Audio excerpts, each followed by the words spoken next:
Now, an alternative healer has been sentenced for 15 years following the death of a 71-year-old diabetic woman at his slapping therapy workshop. Danielle Carr-Gomm died in October of 2016 after she stopped taking her insulin while taking part in what's called diabetic therapy.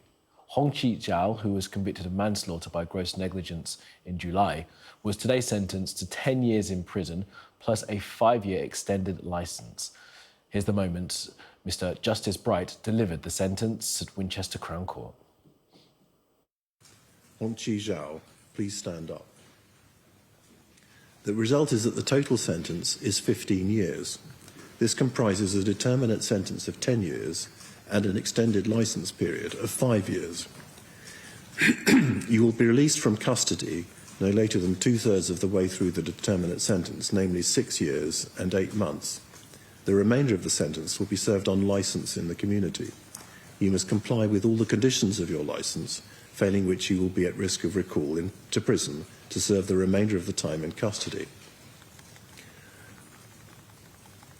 That said, I need to make it clear to you and to others listening to these sentencing remarks that when you are released from prison, you will be liable to be deported. I assume to the USA, as I understand that you are a US citizen and hold a US passport. Well, our correspondent Dan Whitehead has more now from Winchester Crown Court.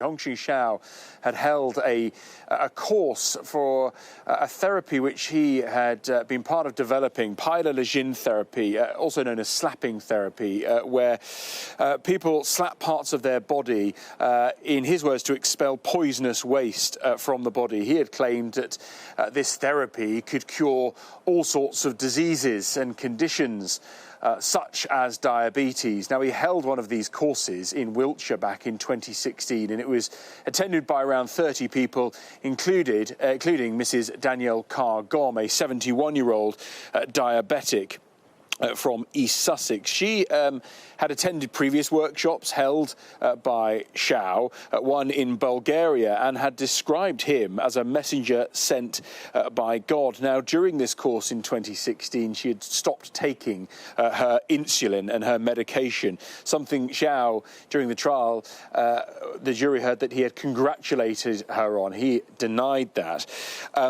During this workshop, the people who had attended had fasted for several days. Now, Mrs. Carr-Gomm became seriously ill.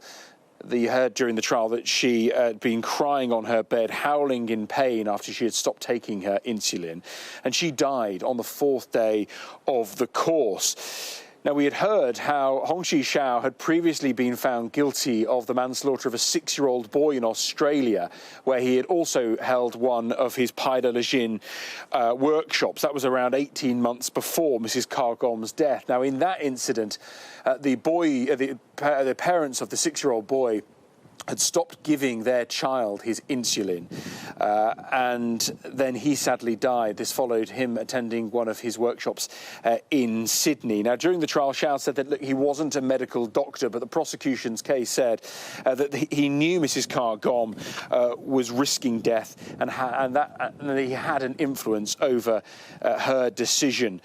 He was found guilty earlier this year by a jury of manslaughter by gross negligence. Now, in the sentencing remarks, Justice Bright said that you claimed your method would cure nearly all diseases. You discouraged your followers from using any conventional medicine.